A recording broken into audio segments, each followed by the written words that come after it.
All right, I think we're live. I'm pretty sure we're live. Sweet. All right. Are we live? Yeah. All right. Well, cool. Well, Yeah, go ahead. I'm going to do the Jump on in. introduction since Gus isn't here. So, welcome to the Anomaly Podcast. Gus is out enjoying life this week, so I'm joined here with. You forgot my name? Of course, I did. Dude, you're like my bestie. What are you talking about right now? The infamous Mr. Vinny Cordaro. Wow. You know, it's funny. It's funny you said Vinny Cordaro. I intentionally pronounced my name wrong so people will spell it right. It's Vinny Cordero, but if I say Cordero, they'll spell it Cordero instead of Aro. It's the Italian version. The Spanish version is E. The Italian with an A. Okay. Oh, so it is spelled with an O. It can be. With an A.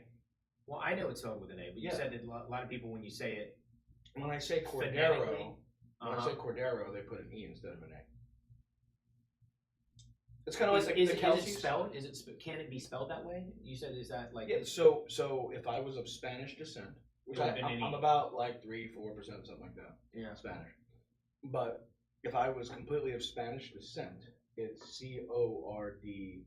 Cordero, and the same name of Italian descent spelled Aro. Is Aro, and it's pronounced Cordero. Both are pronounced Cordero. Huh. Yeah. What's funny is that I would have, if I didn't know how to spell your name, I don't know how it's spelled, but if I were to have spelled it with an E, I would have put in 2 R's. Well, to carry that phonetic, that would make me very unique. Phonetic sound. As the only Cordero with 2 R's. Well, I'm just saying, if you say Cordero, I mean, you could do Cordaro, but I would think that it would be spelled Codaro, or if it's Cordero, it would be Caderr. That's where my New York accent comes out. Yeah, Vinny Cordero. Yeah. So, how many fish have you delivered to people? Bro. Grazie. You know. All right. Well, I'm Chris Chuck. I'm the other co-host. Anyways, you've got an in-depth understanding of Vinny Cordero name. So there's a girl in high school I hung out with who called me Vinny Cordario. She just wasn't good at flirting. That's all. No, she wasn't. That I don't even know if you could say that was a mouthful. You need a few of them. Mouthful, really? A few mouthfuls. It's a good thing we're live right now. It is. I'm suppressing my desire to make it. That's what she said. Just you shouldn't suppress. This is You're right. Good point. Well said. Yeah. There's no suppression here. So this show we typically are talking about current events, politics, like a lot of topics that people don't really necessarily like to talk about. I've been out of the mix for like the last week. I think you have too. Just been busy with everything. But I mean, is there like, is there anything that's kind of like hit your ears that you're just kind of like, man, that's kind of interesting, or just something that's been going on in the world that's just kind of like piqued what's happening? Yeah, well, the world's kind of upside down right now, right? But I think a topic that a lot of people are talking about is taxes, right? So then again, we've always been talking about taxes, right? It's kind of why we threw a fit and threw a bunch of tea into the ocean, right? Like, taxes and tea. So taxes and tea. Hey, maybe that should be the new name of the show. Taxes and tea instead of Taxes and Tea. It's kind of a cool name. Yeah, I don't know. TNT. Like a punk rock band, maybe. Oh, it could be called Taxes and Tea. TNT. And then the intro song is AC/DC. I just cut the tape. Sorry. Yeah, this is live, dude. You can't put 2 guys with ADHD into a live podcast. Yeah, I actually don't know where this conversation is going to end up going today. Well, that's fine. Cool. So taxes. Taxes. Right? So not tea. So not tea. All right. So let's maybe talk about some data that might maybe be the heart behind what the current administration is doing. And I don't think we would disagree on desired outcomes. I think the disagreement would be the way in which to achieve those desired outcomes. So what do you think is so outside of the approach, what do you think the desired outcome is? I think the desired outcome is to have an economy where the average American is thriving. Okay. Where they don't feel overtaxed, and there's a lot. There's people that think paying a penny in taxes is tyranny, which is insane. Mm-hmm. I'm not that crazy. I mean, I'm crazy, but I'm not that crazy. Sure. Right? I mean, there are things that do need to function, right, that require a tax in order to do so. So you can't privatize everything. Actually, interestingly enough, that's probably part of the conversation we should have today in the current administration's desire to privatize Fannie Mae and Freddie Mac. That's an interesting topic, but we were talking about taxes, so yeah. So I'm curious, what do you think I don't want to say the issue is, but what do you think the fundamental underpinning is for taxes? Because you say like people they don't want to feel overtaxed, right? And we definitely hear that, but then we also hear the rich aren't paying their fair share of taxes, sure, right? And then we have the challenges of what our tax dollars go towards, which is public services, which arguably are important, and we can get into the nuances of which ones are important or not. But do you think that the discern around taxes stems more so from that people feel overtaxed just in general, or overtaxed as it relates to the taxes that are paid by the ultra wealthy, and how that balance may not be there? Where do you think that might stem from? I'm kind of curious. Yeah, no, sure. I think there's really a multiplicity of questions there that. It's a great movie. It's phenomenal. It's my puppy. Sorry, if you haven't seen Multiplicity, spoiler alert. Although, how can you spoil something from the '90s? Like, guys, Michael Keaton had like black hair. Whatever. He's great. Anyways, yeah, do love him. The true Batman. Batman. For the record. Which Yeah. So, all right. So there's so many questions that you just asked there, and I'm going to be super disorganized and kind of take a shotgun approach on how I answer that from my angle. Okay. So there's how do people in our culture feel about the disparity of the rich not paying their fair share? Right. Well, I think the underpinning, I was just curious, is do you think that the issue around taxes is the overtaxation of the general public or the average American, or no? Does it stem from the fact that they seem to be paying a much higher share versus their wealthy counterparts? So there's my opinion, and then there's like the history of how our tax code came to be in this country. Mm-hmm. We had an earlier conversation, which is two different things, completely different things. So like, I believe, okay, taxes in general are essentially, you've got a country of people with shared values and a shared worldview and shared belief system. Mm-hmm. And when those people come together, there are agreed upon values that, if they're extremely important to that people group and organically those things are not being taken care of, there needs to be a system to ensure that the things that that culture values are taken care of. Hence the origination of taxes. Okay. In the same way, the origination of HOA is these guys are parking on their freaking lawn and decorating with toilet seats. Yeah, it's for public services or services of the communal group in which you oversee. But see, here's the problem. The problem is, at its core, people have to align in values first. Mm-hmm. If they don't, now you are, I'm not going to say you, the greater you, right, are taking money from me involuntarily to pay for something I don't value. That is at its core tyranny. Whether it's the liberal side, the conservative side, the independents, the socialists, the pick a freaking party, if you have contradicting values to what you are being involuntarily taxed for, you have tyranny. Yes, and I would say, I mean, in just the real, not the real, just in the real world, right? When practiced, you can't have alignment in all values. So while No. some while you may disagree with some of the taxes that are being paid because you don't find the value or misaligns with your value, I don't mean yours, just mean Sure. your group that we're talking about. Yeah. On the other side of that coin, the other party likely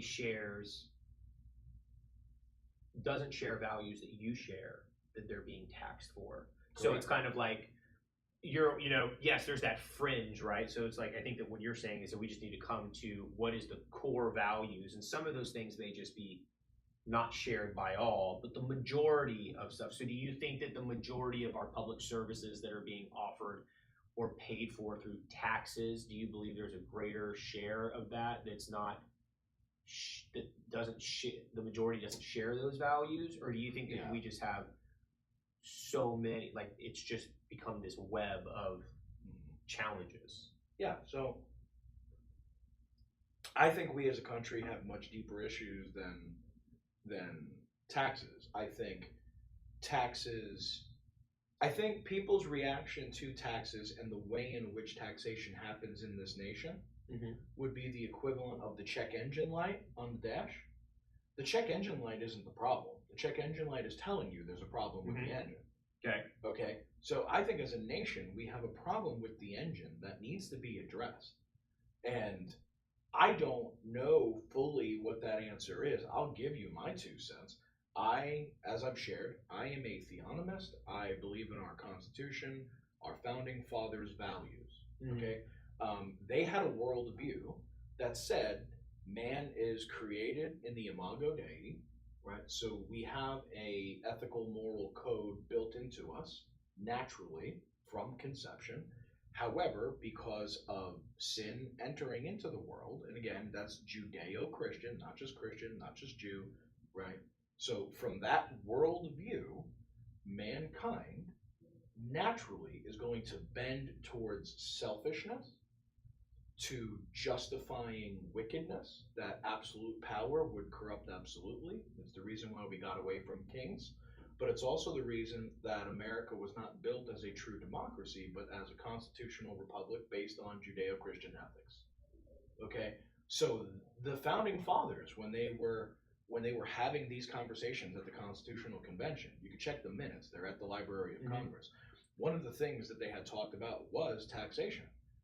And what they talked about was if we ever taxed our people at a rate of 10% ever, we have become tyrannical. And they said, if God himself asks man for 10%, who is man to ask for the same or more? Right? So that's from our founding fathers. Okay? So that's kind of, again, we have moved so far away from that when you ask the original question of the disparity of the rich paying their fair share, I think that's the wrong question.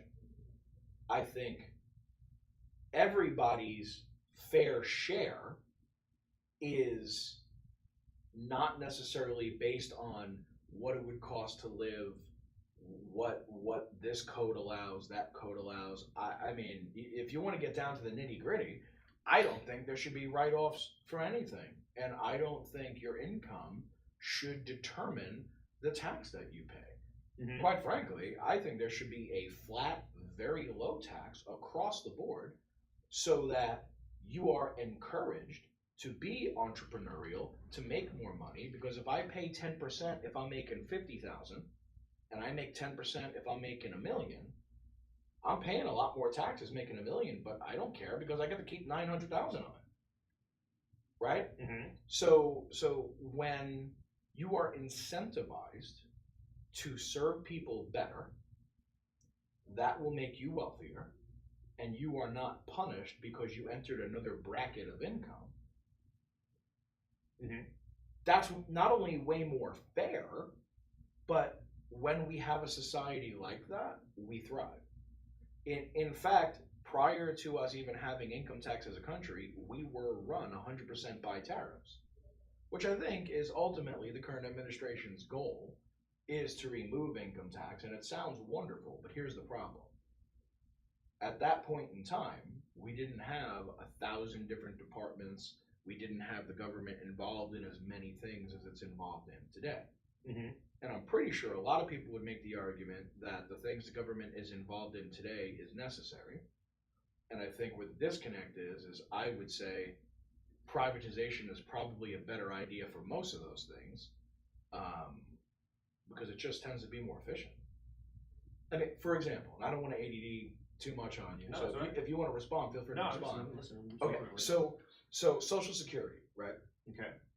If you gave me the option to pay into Social Security instead of forcing it on me with my FICO, if I invested that exact same amount of money into any other investment, stocks, bonds, mutual funds, real estate, if I invested in any of those things, the exact same amount of money each year, I am forced to give the government, my retirement would not be $2,000 a month. Yeah. It would be significantly more if it was privatized. And then I wouldn't also be afraid of the federal government telling the elderly, we're going to cut Social Security if you don't vote for us, and using it as a scare tactic for the tribalism. You know, that's insane to me. I think there's so much dishonesty that we've just become accustomed to and accepted. And it's because we, the people, have handed way too much authority to a small group of people that are disconnected from us in Washington, D.C. And that's both parties, for the record. Yeah, no, I agree. Okay, so everybody knows, I'm not a Republican or Democrat. Like, I am a theonomist, not a theocrat, right? We see theocracy in the world today. It's all the nations run by Islam, and you see how successful that is.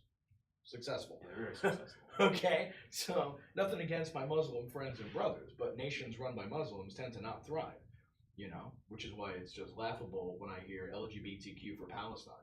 I'm like, tell me more. Yeah. Like, really? What?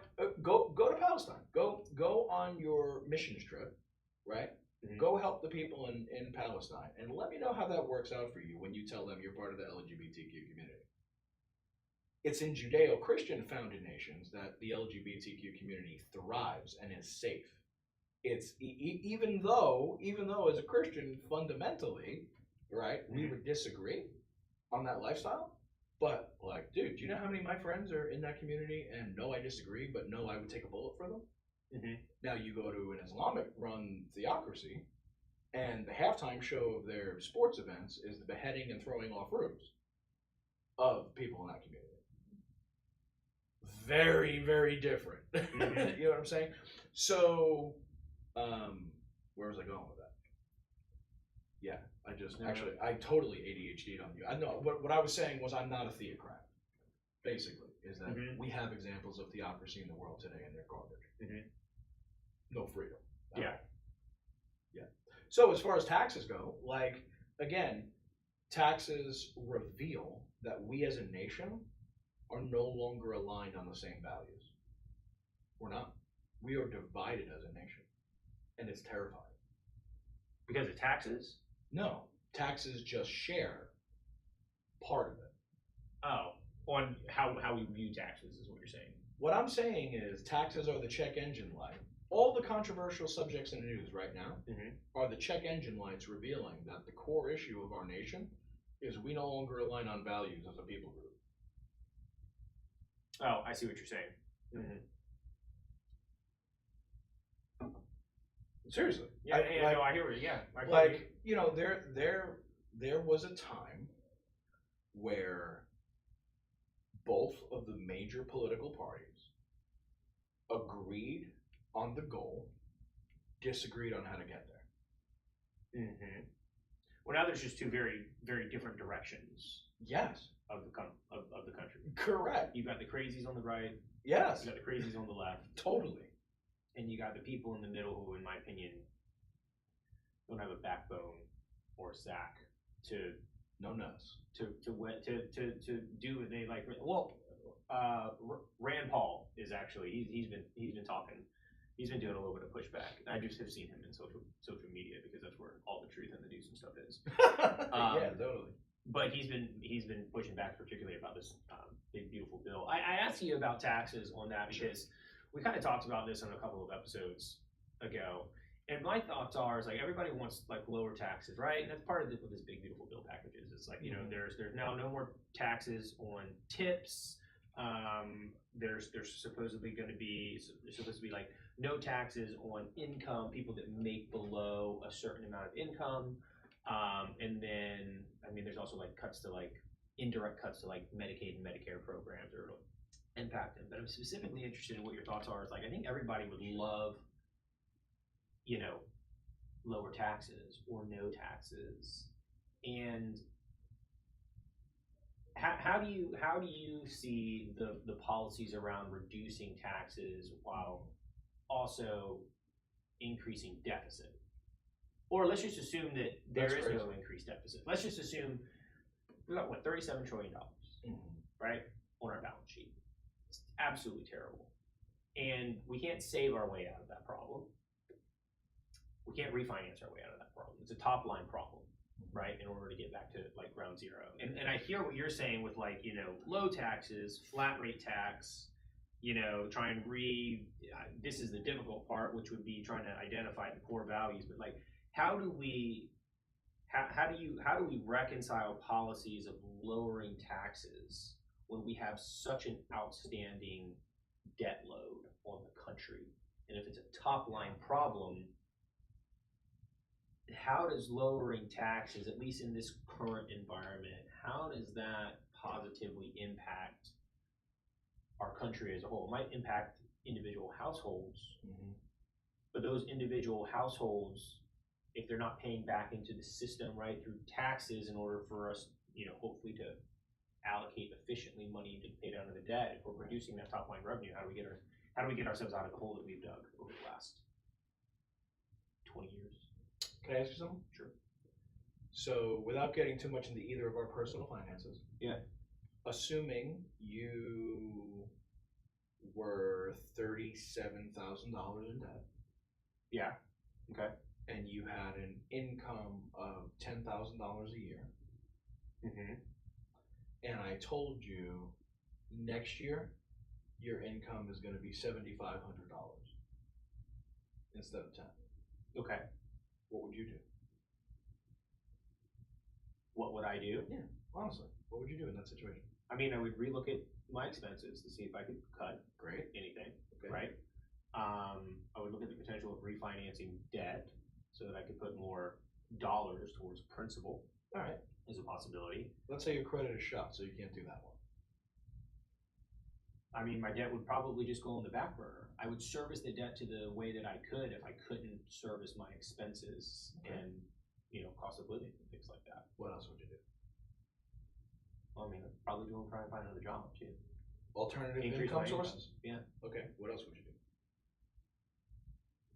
Increase income. Refinance. Here's something I forgot to mention to you. Expenses. Here's something I forgot to mention to you, actually. Yeah. So that $10,000 of your income, you also, so the people that you owe the $37,000 to, you actually generously give each of them a total out of your income of, let's say, $2,500 a year. Would you continue to pay that out, even though they're not forgiving any of your debt? Say that to me one more time. Sure. So of your $10,000 income, that's about to become $7,500 because of taxes. You're saying? No, I'm saying or just redoing. Chris Chuck's income. Not America's. Yeah. Chris Chuck's, right? But Chris Chuck is a generous, good man who even though it's tight for him, he cares deeply about the homeless. Okay. And so he gives $2,500 a year to the homeless without expecting anything in return. However, those homeless are the ones who loan him $37,000 that expect their money back with interest. What does Chris Chuck do about that?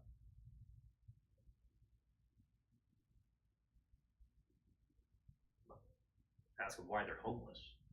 And ask them why after I'm being so generous to you, why you're holding this against me, maybe? Having some hard conversations. How come the $2,500 I give you a year is not going towards the principal of what I owe you?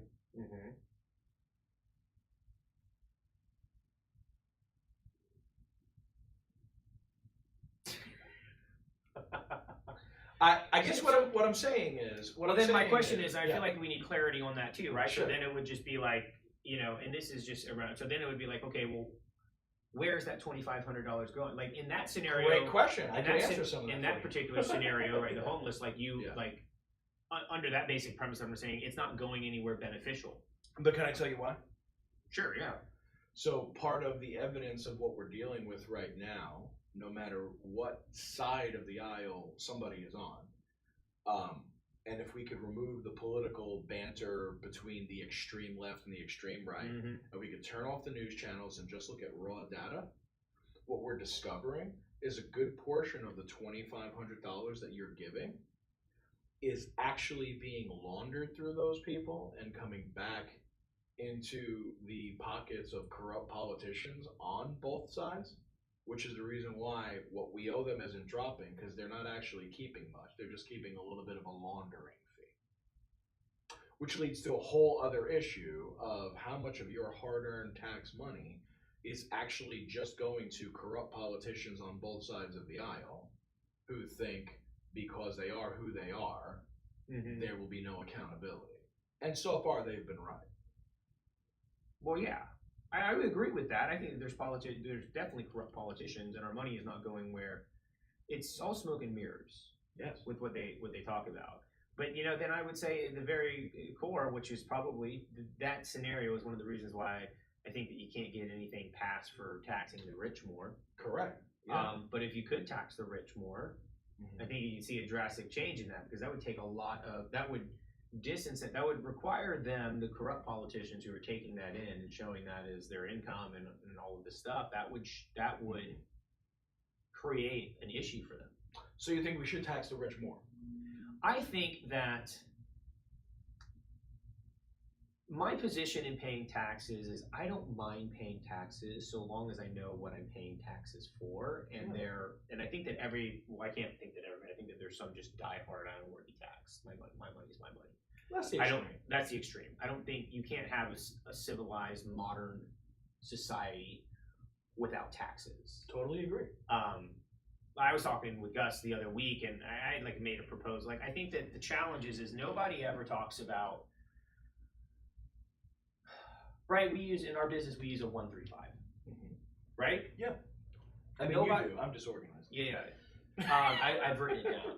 But the 135. So for those who don't know what 135, you got one main goal, you got 3 pillars, and you got 5 strategies on each of those pillars to accomplish the attack of that goal. And the big problem is $37 trillion in debt. That's the big problem.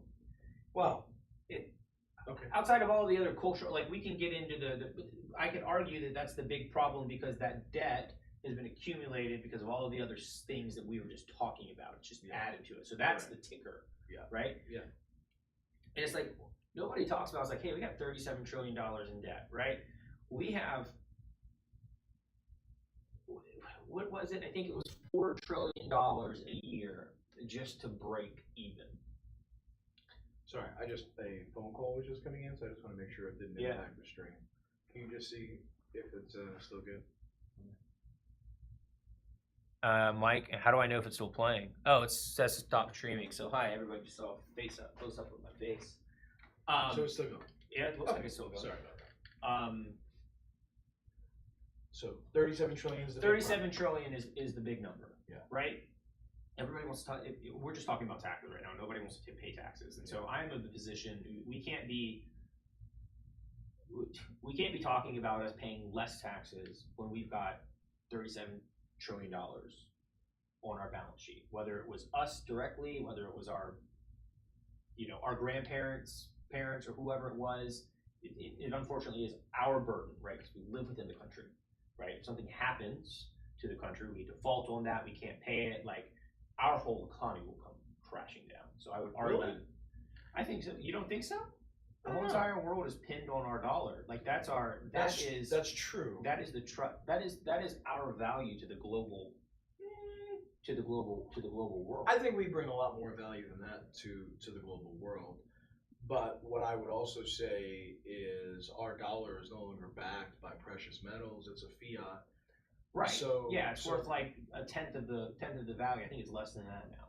Right. So it's based on reserve ratio. Quite frankly, I think one of the most brilliant moves that we can make would be to change currencies in our country, bankrupt the dollar, and that would be like we all agreed upon monopoly money. I owe you 37 trillion.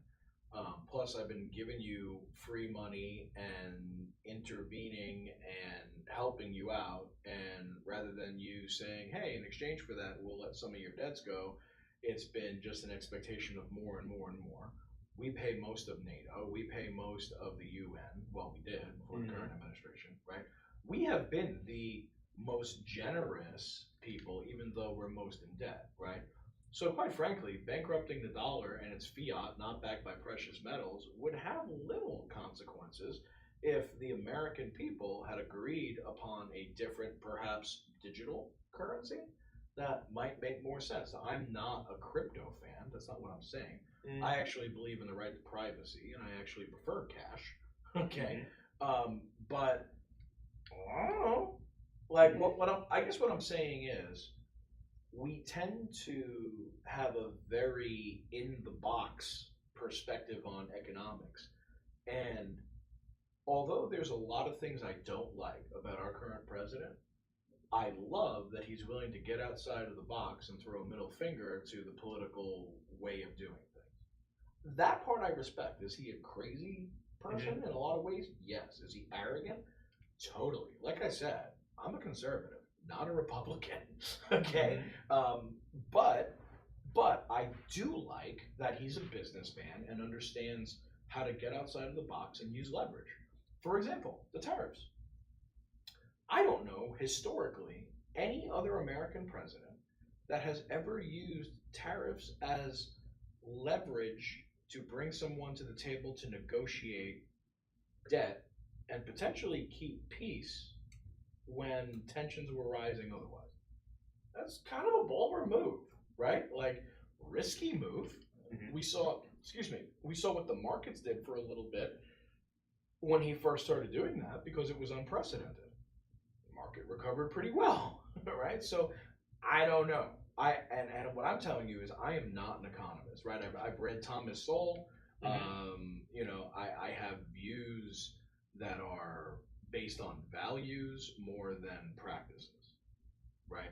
Like for me, again, with a Judeo-Christian worldview, I think you saying to somebody, you make more money than me, therefore I should take more of your hard-earned money so I could have a similar lifestyle to you? No, kiss my ass. Like, no. Ready? I work 7 days a week, 12 to 14-hour days. Should I have to share my commission with realtors that want to work 9 to 5 days a week? No, and I'm not going to, right? So if we take that mindset with the entire country, now you've got lazy asses living a pretty awesome lifestyle, which, by the way, the poor in America are fat. The poor in other countries don't eat. So, listen, and I'm all for taking care of my fellow man voluntarily. Ask anybody who knows me really well. I'm probably the most generous person I know, and I mean that humbly, okay? I give a ton of stuff away, and I live to help others, but it's by my choosing. Not at gunpoint. You know what I mean? So that's part of my whole issue with that thing. But let me ask you something. So you would be for taxing the rich more, yes or no? Yes. Okay. So under so not just blanket. I mean, define rich. Define rich? Define rich. I don't know, top 1%? Top 5%? So what happens if you get your way and that number becomes more even? What do you mean the number becomes more even? I mean, the top 1% is a moving scale. That's a sliding thing. That's an ambiguous idea. You know what I'm saying? Yeah, well, you can define the top 1%, and like if we're defining it, it's defined as now whatever that income is, and it doesn't have to be fluctuating, right? I mean, it could fluctuate up, it could fluctuate down, but for purposes of the reasoning as to why it would be happening, I do feel that would be adequate. It wouldn't need to be a sliding scale. What do you mean? Because you said the 1%. If it's just the top 1%, like that number. Right. So let's play changes. that out. What that looks like 5 years from now. What that looks like 10 years from now. What that looks like 20 years from now. What do you mean? I'm not following. What I'm saying is, if I know if I could stay in that 2% and not get to that 1%, Okay. right? So that's going to motivate me to structure my business, my income in such a way that I hit a specific number for this year. Mm-hmm. And then the people that accidentally went over that and hit that 1%, damn it, Mm-hmm. right? Because now all that extra work they did to go up, you just lost a ton of your hard-earned money, right? So now the next year, they're going to have their accountants do better. But, oh no, that means someone who, now they made it, right? In other words, there is always going to be. Well, I think that comes back to the tax code, right? And all of the loopholes and stuff. And I'll give you, let me just give you my, Sure. like what my rationale is. And this isn't the cookie cutter, so it's like, to your point, it's a fair point when it's like, people are, we're just going to make just enough to not get there. Yeah. So that we don't need to make it. Because right? you'll lose. Yeah, because then I would argue, right, if you're talking about that tax bracket though too, it's not like all of your income below that has been taxed at that rate. It's just a marginal one. So then the question would be, is like, well, okay, well, what if you were paying 40% on that on that, right? Let's say that it's $10 million just to throw it out. So it's hard for me to believe as a business owner, because if I were a business owner and I knew I'm coming up to $10 million and I knew that I could make an extra $3 million, but I'm going to be taxed 40% on that $3 million, which means that I'm only going to walk away with like 1.7, 1.8 million. I don't see myself not selling that or not reaching that revenue goal because I don't get 40%. I'm going to be willing to give up 60% to save from paying 40%. So you're talking about incentive. I'm talking about ethics. But, so like, I hear you, I understand. And I think man and woman, mankind, human beings, right, are going to be incentivized to do that which is better for them, right? I mean, as realtors, we're calculating what we're making per hour, and that's why we have TCs and admins and all that. So we're not doing the $20 an hour work, we're doing the $300 an hour work, right? So calm down. Not all of us make that kind of money, okay? Chill. Rough year in real estate, guys. Rough year, okay? But, and that goes to my point, right? If we're willing to take those risks, we deserve those bigger rewards, and we shouldn't be taxed more just because every once in a while we get a bigger reward because we were willing to do what somebody else wasn't willing to do. I guess what I'm saying is I have an ethical, moral issue with taxing somebody more just because you can and just because they're still going to make a big chunk of money in doing so. I think what's fair, what's truly fair, is equality, not equity. So I think that I hear what you're saying, and so my proposition would be that it's a sunset thing, right? So for instance, I'll take you through the scenario I walked through a couple weeks ago. We got $37 trillion in debt. Yeah. Right?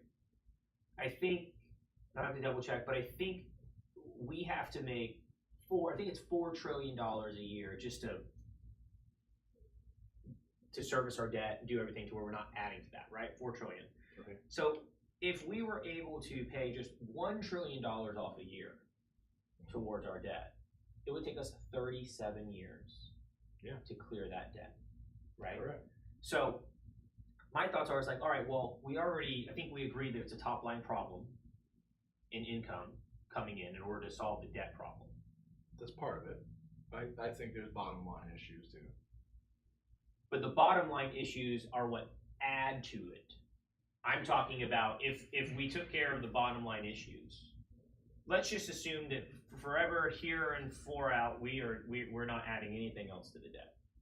Okay. Okay. Sure. That's the bottom line.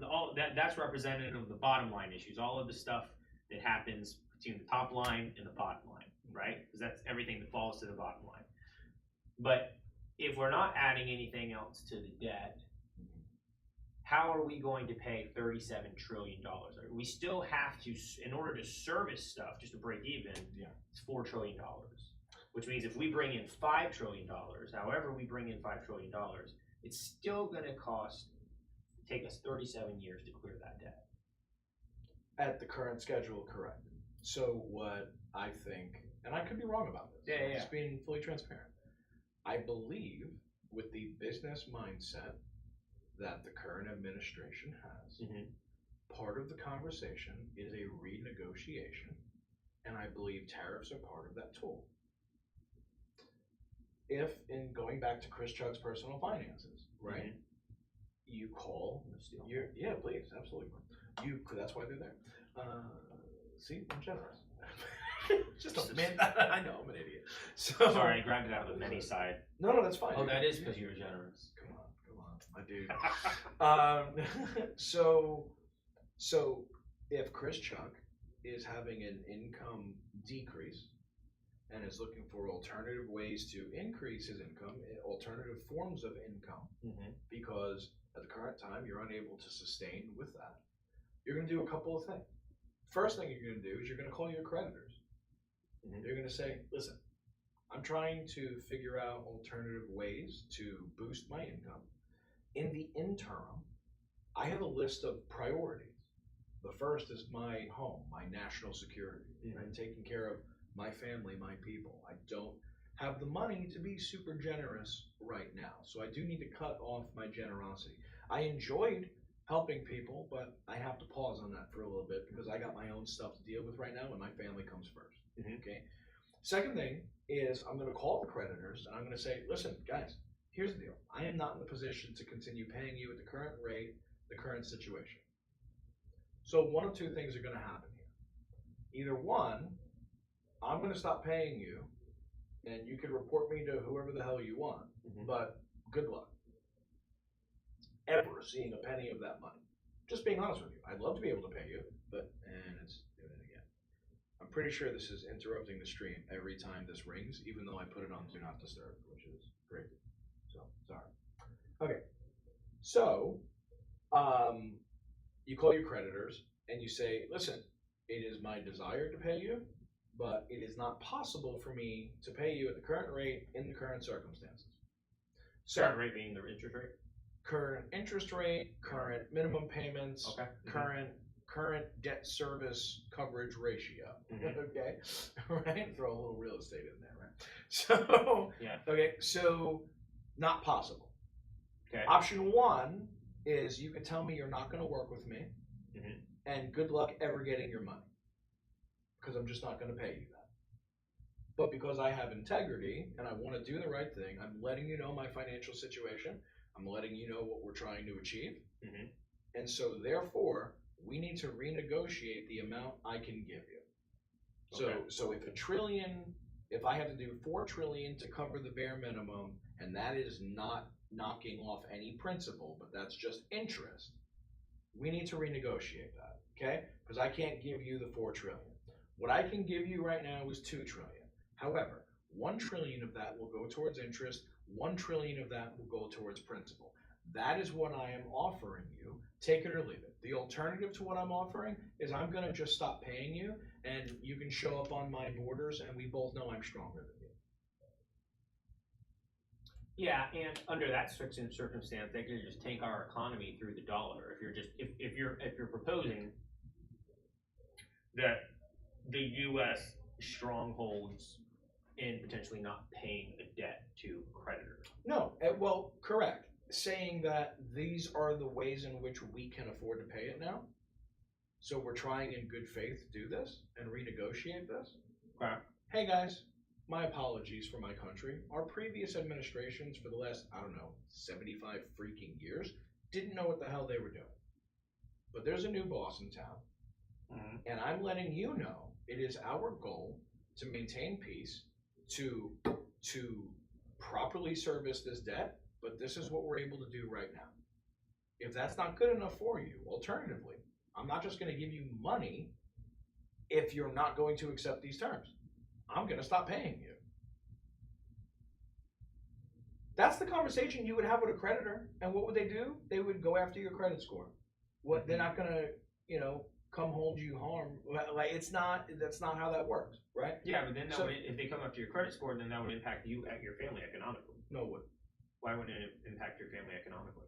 So if I need to borrow money to live and you tank my credit score, yes, that would directly impact my family. Okay. If I have become self-sustaining and don't need to borrow money anymore, then you can take your credit score and shove it up your ass. But we're not self-sustaining. And that is what the current administration is working towards. So the argument that I would make is that the reason for the tariffs is to bring people to the table for negotiating, to find alternative incomes to replace income tax and tax the American people less. The purpose of DOGE was to cut costs. So you think that tariffs are supposed to be an alternative to income? So you understand they were prior to 100 years ago, right? I understand that tariffs were utilized. It was definitely a completely different economic time. Countries were smaller. The resources were not spread as thin. So, correct. And if you're talking about alternative income sources, it has been said multiple times, and if you're using tariffs as a negotiating tool, that income stream will go away at some point. Okay, sure. Right. But so after we're in a top line revenue problem again. Well, no, not necessarily. Because, so like, have you ever done a home equity line of credit to pay off debt so that it was at a lower interest rate and you were able to get it done quicker? Okay, yeah. So what I'm saying is it is a restructuring of your debt, of your income. It's not a permanent fix. I don't want a home equity line of credit forever, right? It is an alternative. It is a means to an end. It's not an end unto itself, right? But that's not even the whole picture. There's another aspect of it too, and that is putting us as a nation into a position where we are homesteaded as a nation. And once we are self-sustained, now we have all the leverage. Now, does that mean that we use that leverage to do unethical things against other people? Of course not. No. But you need to be able to defend yourself, right? Like, I have guns. Those guns are not for me to go be an ass and steal money from other people. That would be wrong. My guns are not to go hurt people. Not at all. But if somebody enters my home and wants to hurt my family, I'm going to introduce them to Jesus the old-fashioned way, right? Like, that's how I operate, okay? So the gun is not the issue. The tariff is not the issue. The issue is who, what, where, when, and why, right? It is what's the motivation, right? It is who is the person behind it and what do they stand to gain, right? It is where we are in time. So where we are as a nation is in a very dangerous time. I mean, study world history, and this was basically when Rome split and was then gone, right? That's where we are right now. We are at an incredibly fragile time in our nation's history. Now, I will say the fact that guys like you and I and Gus are able to be friends, have these conversations, know that we have underlying different values in some ways and shared values in others, and yet respect and deeply care for one another is an anomaly, hence the name of the podcast, okay? But it's sad that it's an anomaly. It reveals the major issues happening right now in this country. That's why I say, like, the taxes and all these other issues, right? So the idea of, again, as a Christian man with a Christian worldview, I will not believe, hey, how are you? What's up, buddy? Cool. We're mid live stream, just chilling. You can grab a chair. Thanks. So again, as a Christian man, right? My worldview is that man is created in the image of God, but has become inherently selfish, and because of that can justify evil because of what sin has done to him, right? The average person I speak to on this subject in America today is not going to come from that worldview. Like a lot of the left is going to have the angle of no objective truth, no objective morality, right? If we agree upon something as a society that it's good, then it's good, right? This is like in the abortion debate, okay? Like as a Christian, I believe in protecting life, and the pushback that I get on abortion is, well, if you're for the death penalty and you're for the mother potentially dying, you're a hypocrite. You're not really for life. And I'm like, well, no, I think you might be missing the picture that I'm trying to say there. What I'm saying is, I am for doing everything we can to protect and preserve all human life. That doesn't mean we sacrifice one to get to the other. It means our goal is to save mother and child. It's not our goal kill child. Now, if mother is going to die, if that child is not removed, we have this wonderful technology now that you can deliver the baby, and they have as little as 23 weeks surviving in NICU. But statistically speaking, 95% of abortions are just birth control. And I'm not going to go down the rabbit hole of abortion fully. We can do that on another episode if you want, right? But what I'm saying is that is a values issue, because I come from the Judeo-Christian worldview. I unapologetically believe that there is only one God, and that he created all things, and that he has created an ethic and moral standard that is woven deeply into all humans, and that sin has twisted from our births. It's the reason why a toddler, you don't have to teach them this, by the way, a toddler very naturally will see something and go, mine. And then another toddler comes over, sees it, and goes, mine. And then said toddler punches other said toddler in the face because they have proclaimed this to be theirs, right? So here's an interesting conundrum that I have not heard explained well enough by anybody outside of Christendom, okay? How is it that we naturally, from the very beginning, no matter who our parents are, no matter what culture, what tribe, what nation, what language, all of us are offended deeply if someone steals from us, but we can justify in our hearts and minds stealing from another? The reason that I would argue that is naturally woven into who we are and what we are in the human experience is because we have a code of ethics built in because we're created in the image of God, but sin has made us selfish, and we are walking hypocrites and contradictions, every single one of us, no matter what our worldview is, because we play that out every single day. Naturally, organically, from the freaking womb.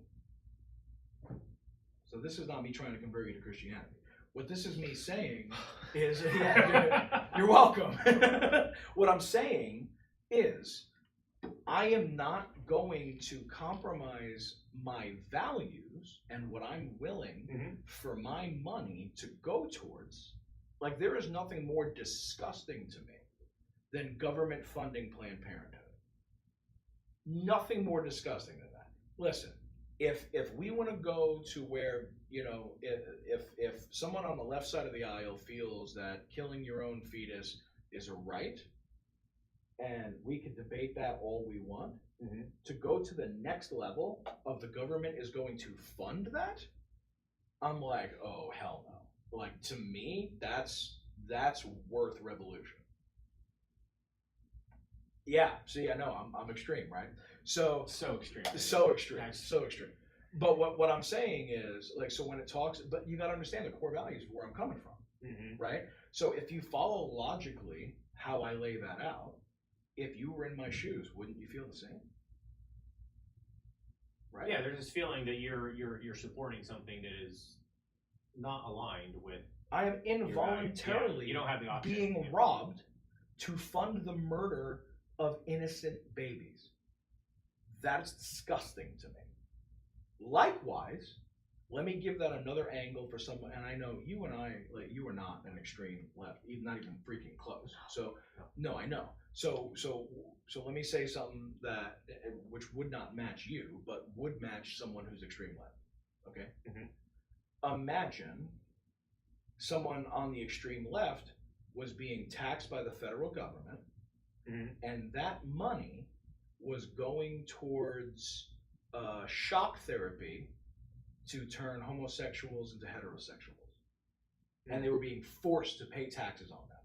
How should they feel? Maybe equally as outraged as me? If there was a program that did that, that their tax dollars were funding, is what you're asking. Yeah, the government is paying for it. Yeah. You said to turn homosexuals into heterosexuals, mm-hmm. back into heterosexuals? Which, for the record. Even though that program is being funded, it's being funded with the person who's I would assume, the person who's in this scenario, homosexual, going into shock therapy for purposes of turning into heterosexual, would be doing that voluntarily. Okay. Right. So it's like, but what if it's through incredibly expensive marketing tactics to convince them that it's bad for their health to be homosexual, that it's bad for their psychology? Because here's the thing, ready? Yeah. So can I give you a real statistic that you should absolutely look up yourself? Mm-hmm. Okay. Planned Parenthood does not actually do sonograms for most mothers. They try to convince them to just have the abortion, but 3 out of every 4 women that actually get a sonogram don't go through with the abortion. Maybe there's some intentional manipulation happening there. Mm. In fact... So then why do you think, and correct me if I'm wrong, I'm going to make an inference, and just tell me if I inferred this correctly. Okay. You're taking a position that because of the statistic that 3/4 of women who see a sonogram choose not to move forward with an abortion, correct. And Planned Parenthood is pushing against showing sonograms and going immediately to abortion. Correct. I'm inferring that the position is that, and I have evidence to support that, that Planned Parenthood just doesn't want them to keep the kids. Correct, because there's a business that they make. So not only does Planned Parenthood make money, you think that it's for the money. They're pushing them to have it because it's just another way for Planned Parenthood. It's a way to generate money. It's a money grab. It's a money grab. Okay. There's also been brainwashing for people to believe things that just aren't true. I mean, if you watch any of these videos of people having open debate on college campuses, mm-hmm. and you get to hear both angles. Mm-hmm. And you've got people going, oh, well, it's a fetus. Yeah, fetus is what? Latin for baby. Okay. Well, no, but you got to understand. So when does life begin? Right? And they'll go back and forth. Then it's like, oh, consciousness. Oh, well, if somebody's in a coma and you pull the plug. Okay, what if that person was guaranteed 9 months into that coma, guaranteed to come out of it and not have any brain damage, but be healthier than when they were in the coma? Would you still pull the plug? Only if you're an asshole. Mm-hmm. Only if you're a murderer. So what I'm saying is okay, well, hey, what about women's rights? You know, rape, incest. Dude, do you understand what a straw man that one is? I have not met one conservative pro-life person who has not given in on that subject. Mm-hmm. Great. Let's outlaw abortion except for rape and incest. Well, that's not the point. Oh, then why'd you bring it up? Mm-hmm. Anyways, we're going deep into this when we're talking about taxes, right? That's what happens with the show. That's okay. Okay. Well, that's cool, man. I know I got ADHD, so I'm trying to not be the reason that we go in the wrong direction. So since we're on this topic, sure. Some of my thoughts on it are, I kind of share. It's bad. I kind of share Bill Maher. You know Bill Maher. Love Bill Maher. I share his position on this. I think pretty strongly. Where it's, arguably, is it murder? Yes. Sure. I guess you could say I'm okay with that in that scenario. Yeah. Because I am a big believer that it is women's rights, right? But on the flip side of it, my concern and my problem is that there's such this movement, and I'm not saying you in general, but there's such this movement of protecting the human life during this stage, and then there's just very little support after the child has come into the world. So it's hard for me to. I hear what you're saying, and I think it would be a different conversation, not just individually, but even on a national platform, if the people who are supporting that could show that they equally support the health, well-being of the child after arrival. Because it's almost like you want to give them, oh, who are we to not give them a chance? But then you bring them into a world where it's just a shitstorm. It's just a shitstorm. Either the parent didn't want them, either the household wasn't appropriate to raise a child, government agencies and programs are not where they need to be to facilitate. Imagine if they took the money from Planned Parenthood and gave it to those agencies. So if we did that, so it's like, but to that point, these are the conversations that aren't. Right. These are the conversations that aren't happening, and so we're on individual. We start, or not we, but the people start arguing on an individual topic. Yeah. One like very narrow thing. I love this topic, and so let me address what you just said, because actually, dude, feel free. That's why they're here, bro. In fact, I've got another one right there. So I got you, buddy. Oh, it's the green one too. It's the better. I'm doing. Oh, you think that's better? Hold on. No, dude, I just put a peppermint in my mouth. Bro. I got you. Everybody just saw my receding hairline. That's good. So winter green, baby. So let's talk about that subject for a second. Yeah. Right. And listen, the church has sucked at a lot of things, but what you're bringing up is actually what they're pretty awesome at. Okay. So this is where I fundamentally disagree with every center-left person on this subject, and let me explain where I come from. One, you just admitted that it's murder and you're okay with it. I won't even go there yet. We'll save that for later. Two is fundamentally supporting human life. I believe the government sucks at, and it's not the government's place to do. I do believe it is the individual and the church's responsibility, which they have been freaking awesome at. The adoption system was awesome when it was literally run by churches instead of the government. It was awesome. Were there some things that went on that were wrong? Of course there were. There's human beings in the church too. But government has done a much shittier job than the church ever did on dealing with fostering and all that. Plus, do you know how hard it is to adopt? Oh, it's ridiculously hard. It's and insane. Expensive. Very expensive. Yeah. So what I'm saying is when the church ran it, adoption was actually a far more easy and viable option. Okay? Besides that, we are for life in every single way when it comes to supporting that human life. The Christian churches have been more generous towards the care of orphans, widows, newborns, like significantly more than what the news ever reports.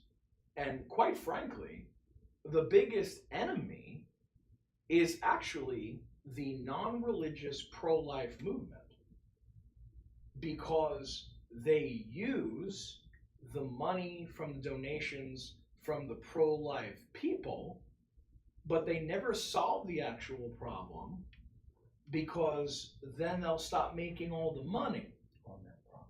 Exactly. It's the same way doctors, you want to have a customer for life, so we keep them sick and we treat the symptoms instead of the actual disease, right? There's real issues that need to be addressed here, okay? I think that's more insurance, but that's another topic. Well, insurance is a scam too. That's not ADHD off of this stuff. But, hey, look at that, would be definitely good. So, but I guess what I'm saying is, in the way taxes impacts that particular subject, okay, I don't think Planned Parenthood should be funded. And quite frankly, again, I come from a Judeo-Christian worldview. In the Judeo-Christian worldview, do you know the purpose of government? It's to protect the innocent and punish evil. That is it. Leave everything else to the people, to the citizens, in the Judeo-Christian worldview of government. Murder is evil. So as far as I'm concerned, abortion should not only be illegal, but it should be a punishable offense. Now here's the problem. You hear that now, and you go, dude, how is that even? Like, are you nuts? Do you understand what you're asking? I do understand what I'm asking, and I know that we've tangled such a web that right now there are so many innocent brainwashed mothers that were convinced they were aborting a clump of cells that did not realize they were actually murdering their baby. Now, if you look at the studies of the clinical depression and the other issues that directly follow it, because innately, deep down, we do know that, I don't believe anything is punishable at this point in time that it would be justified or fair. I do think the doctors who do it knowingly, that have a full understanding, all belong behind bars. Every single one of them. Now, as far as protecting the life of the mother, right? How do we protect the life of the mother? Well, a couple of things. First of all, it's still widely debated among doctors, but with modern technology, most doctors will tell you there is a 0.0000001% chance that a woman's life is going to be in danger because of the baby. Now, are there situations where the baby is already dead? Because here's what a lot of people are not separating. To them, an abortion is removing that dead baby. But abortion is intentionally killing the baby. If a baby dies in utero, you need to get that thing out of the mother before sepsis and other issues, okay? That is, again, anybody who's truly pro-life is not going to argue the semantics on this. They're going to agree we need to protect that mother's life. There is never a situation, ever, where a true pro-lifer is going to tell you, kill that mother, save that baby. That's just nuts. Yeah. That doesn't exist. Well, I don't think that that's exists. that straw man that people like to use, right? But if, let's say, a young child who just happens to already hit puberty is raped, okay? We now have a point in technology where before it's actually physically harmful to that young girl, that she can go a little bit and then they can do a C-section, preserve the life of the baby, and preserve the life of the mother, and she doesn't go through the horrific torment that would happen if a 12 or 13-year-old girl who didn't have hips wide enough or a birth canal wide enough would bleed out and die from a natural birth. And that baby is able to be in a NICU and have their life preserved because of amazing technology. So, could we have had this debate 100 years ago, and maybe that would have been a more difficult subject? Totally agree. Totally agree. But thank God for well-paid, capitalist, focused on serving others and making more money by serving others to invent technology that would literally preserve the life of innocent children that don't deserve to be murdered. That's my stance. And I respect the people who disagree with me. Yeah. I just don't want to pay for it. That's fair enough. At involuntarily, at gunpoint. Fair point. Right? So, taxes though. I honestly, dude, listen, if we were able, so I know this leg on this chair is doing funky things too. So I mean, how funny would it be if we'd fall on our asses on a live podcast? That'd be great. All right. I prefer. I can't even believe it's 10:20. Right? I told you what happens. All right, so we probably do need to wrap up somewhat soon. Yeah, we got 5 minutes. All right, so you want to just take your final words then? On which topic? Well, we're talking about taxes, right? Oh, taxes. Yeah. Yeah, so I'm like, let's not pay them. F that.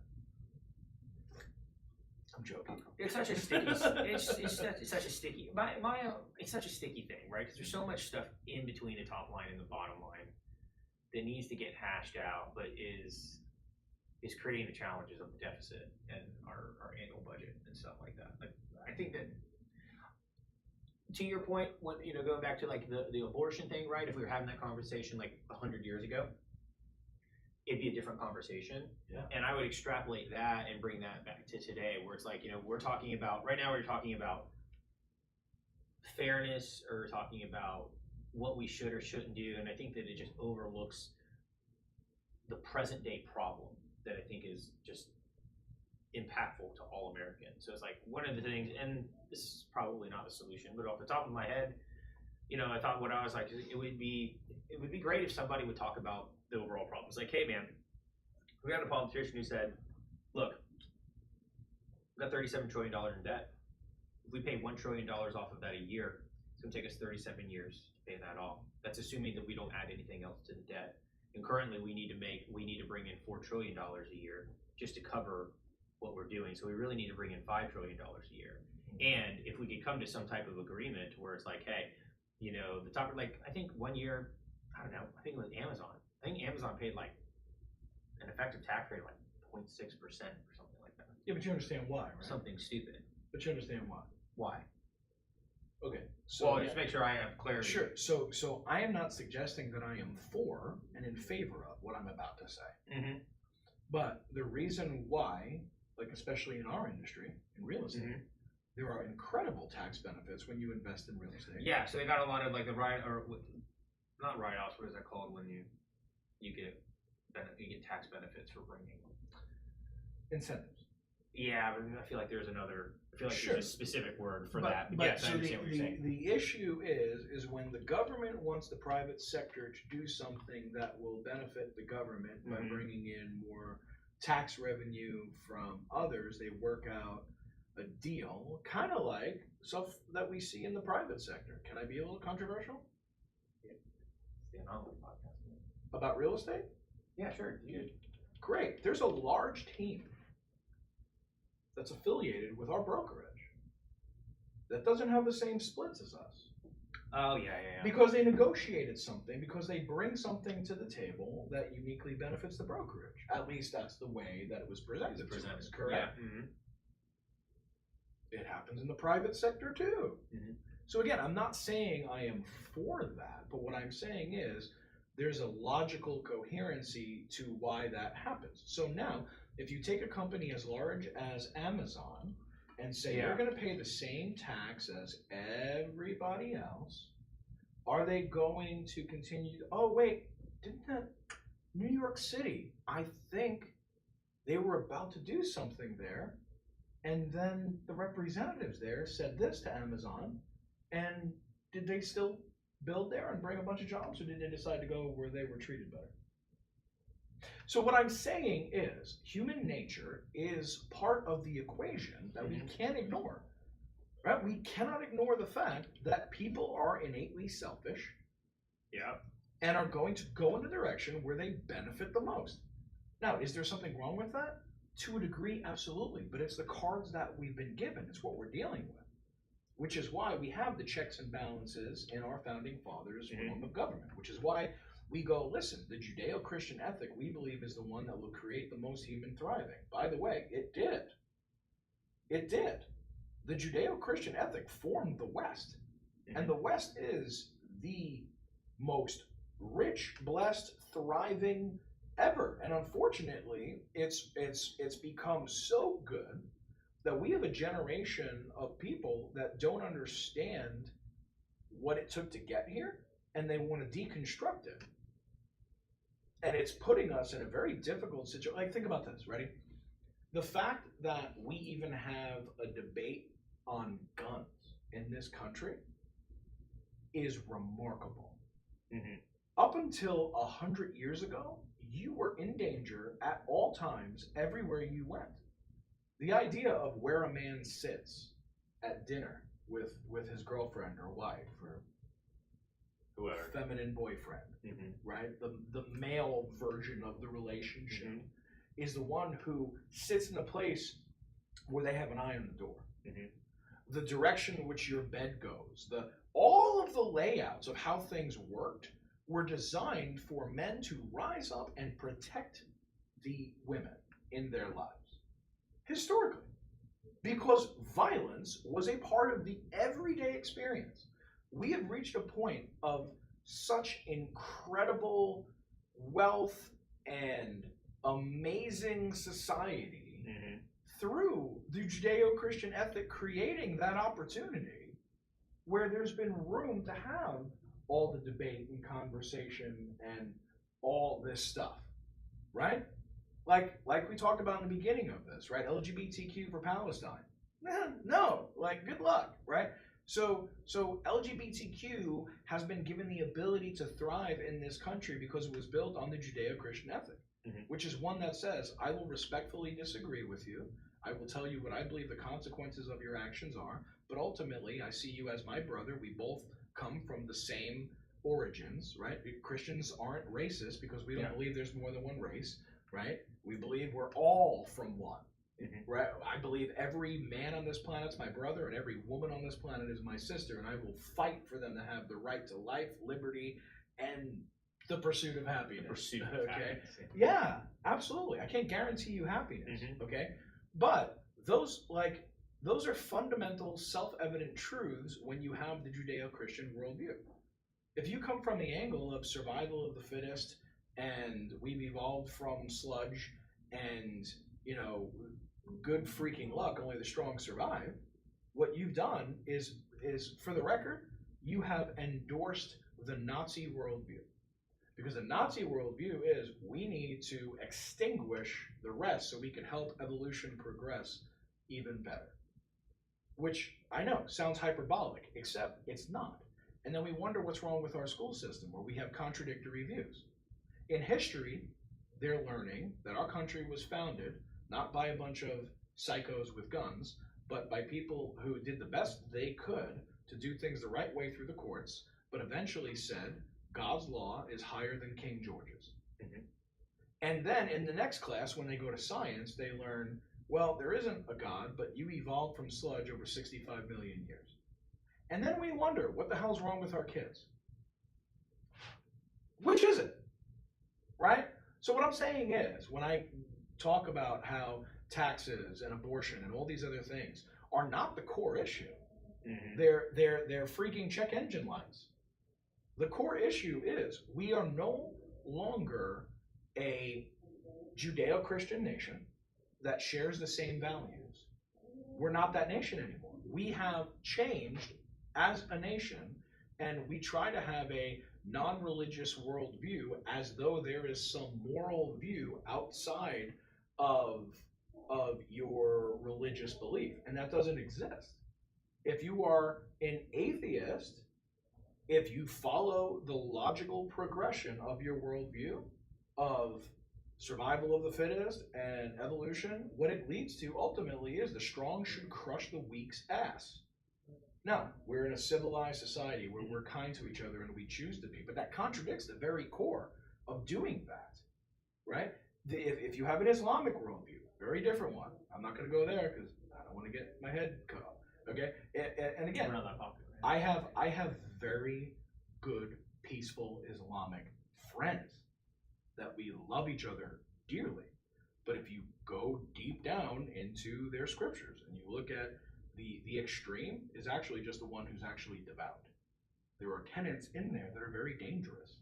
Okay, Judeo-Christianity at its very freaking core, if you actually follow through on what the God of the Bible says, you actually have the thriving society that America was founded upon. You have a different set of ethics.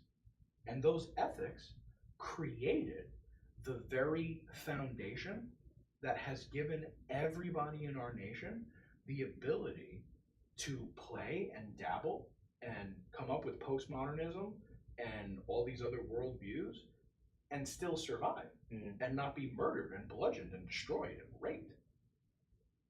Now, are there outliers everywhere? Of course. Sure. There are Christians that are such assholes I don't associate with them. Seriously. Like, it nowadays, I feel like when somebody asks what I believe, I have to say I'm a Christian, but I'm not one of the asshole ones.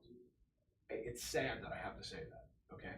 No, that's because the church has become so weak and soft and doesn't actually teach out of the Bible anymore, but teaches feel-good theology, which is a whole other rabbit trail to go down for another day if you want to have that conversation. Again, not trying to convert you, just being transparent here, okay?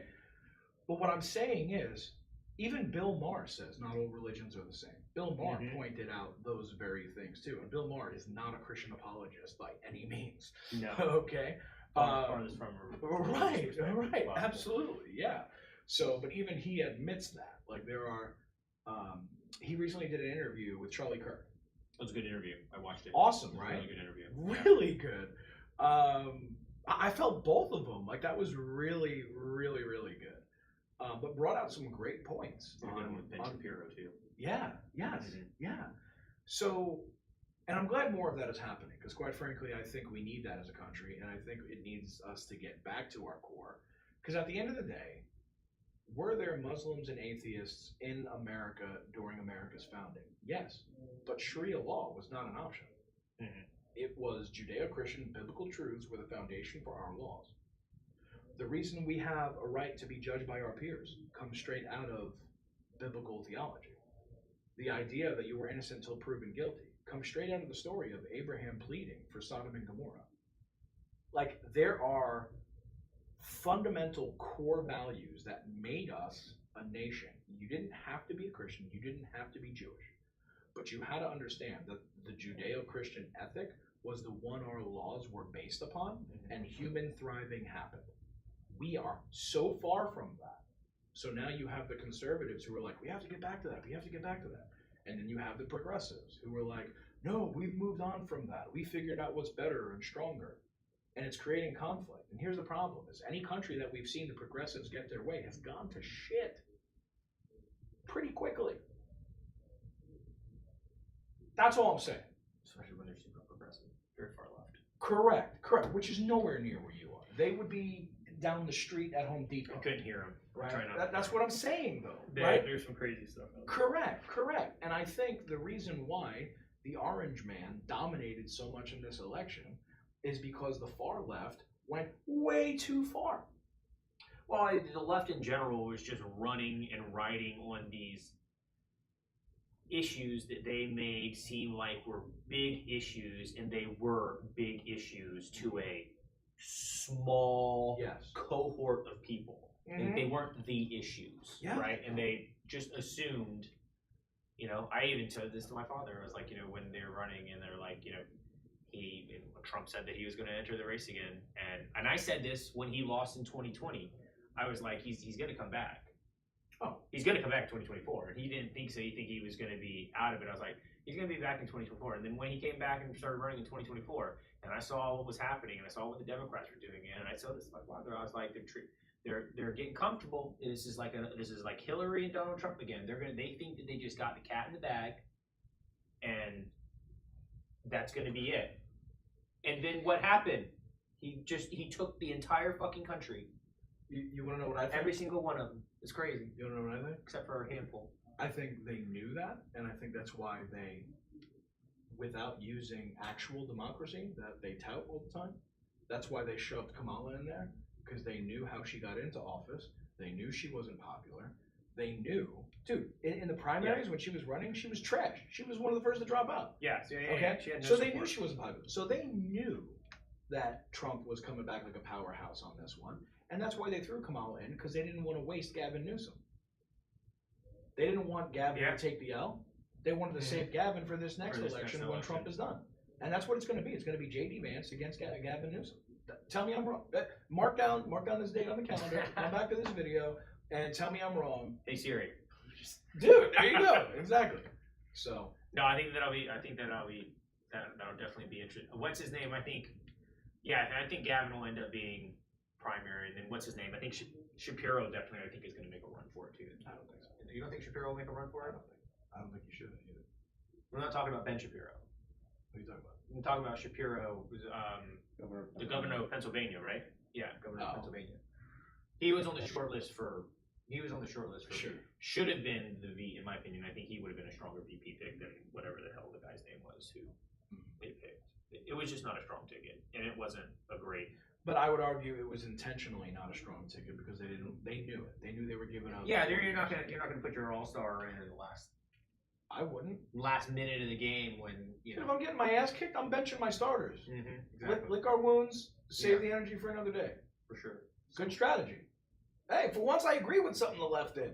Hey, how about that? Strategic ploy. All right. Yeah, well played. 10:36. We'll leave it here. It's a good conversation. Hey, listen, man. I know this goes without saying because we talk about this, but just for their sake, no matter what, any of this, I love you, dude. You're my dude. Man. Seriously, 100%.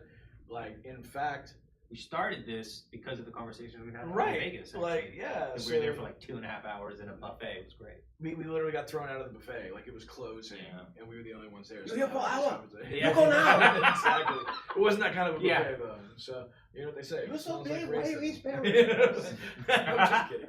But, you know, and then even at the ALC conference at the Florida Hotel, talking about capitalism and socialism. And that's a fun one because, honestly, you know, these young people today that are like, tell me capitalism. I'm like, you understand we haven't been a true free market capitalist economy in like 80 years. Like, and there's just I think a lot of people think that they know stuff better than what they know. Like, I think people don't know what true capitalism is, and then I also think that people don't know really what socialism is. Correct. Too, because you hear that word thrown around. So I mean, like, something can have socialistic attributes and not be socialism. Correct. Right? Like, it's just the government kind of in and of itself is socialistic. It's for the people, right? Which is like, but it's like there's the difference between that being, again, an attribute and then the institution that gets created around those attributes. And then the core fundamental beliefs that lead to each of those things. Correct. Because remember, Karl Marx, I don't know if you know this about him, but prior to him writing the Communist Manifesto, all that stuff, went to seminary. His father was a pastor, and he studied theology, and in that process become so hateful of God that the ideas that he came up with were not just neutral ideas on society. It was his, I hate this idea of God so much, I want to come up with stuff to repudiate it. So it was flawed from even his fundamental basis, rather than it being a neutral, what's good for society. It was, had a hidden agenda behind it. There's an agenda. Well, not hidden. If you read his, his works, there's very an clear underpinning agenda for the creation of that, I guess is what you could say. Yeah. All right. Well, how do you leave this thing? What do you have like a tagline? No, Gus is typically, he's just like, hey, thanks for tuning in. If you guys like the podcast, like and share. Love to hear your feedback. If you guys have any feedback on the topics of conversation, or if you'd like to hear any specific topics for us to talk about, we're open for that too. Any event. Chris Chuck, this is Vinny Cadaro. Cadaro with an A, not an E. That's one right. R. Yeah. Or 2 R's, just separated. This is the Anomaly Podcast. We'll see you next time. Later. I should probably end the stream, right? Yeah, you gotta end it, and they're gonna see us do that too. So That's awesome. cool.